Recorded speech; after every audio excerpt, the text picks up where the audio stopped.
So we started meeting and talking about what it is to be a practicing Catholic. So what does the church say it is to be a practicing Catholic? What is it to say, I'm not just Catholic in name only, but it's a part of my everyday life? Well, a couple things. The church says, well, we have to observe the 10 Commandments.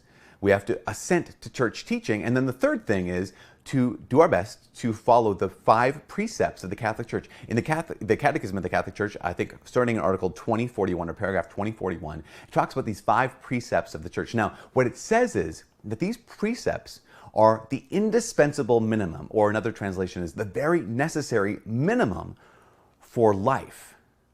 Basically, the church is kind of saying that if these aren't there, that life connected with Jesus, connected with the church, it's not there. I don't know if you know this, but I think something like 90% of Americans believe that there's some kind of God.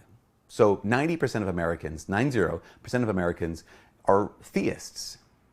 And yet most of us, the way we live our lives, we're practical atheists. We're practicing atheism. Because why? Because we often make decisions not in light of this God that we claim exists. So these 5 precepts of the church, the very necessary minimum, the indispensable minimum, are basically just, are you alive? Are you connected to the church? Here's number 1, going to Mass on Sundays and holy days of obligation. So every single Sunday, a practicing Catholic has to go to Mass, and every holy day of obligation. That might sound incredibly overwhelming or demanding, but that's roughly, I don't know, I'm bad at math, 65 hours of church every year.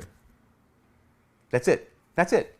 The indispensable minimum, the requirement, just go to Mass every Sunday and every holy day of obligation. So it's not overwhelming. Number 2 is go to confession at least once a year. Go to confession at least once a year. That's what we're called to do. Number 3 is receive Holy Communion at least once every year during the Easter season. What had happened in the past is actually that at one point, people were staying away from Holy Communion because they thought the Eucharist is too holy and I'm too unholy. I could never possibly receive Holy Communion. I could never possibly be in a state where I'm worthy of, can I have worthy reception of Holy Communion? Even if I've just gone to confession, there's something wrong. So they would stay away from Holy Communion.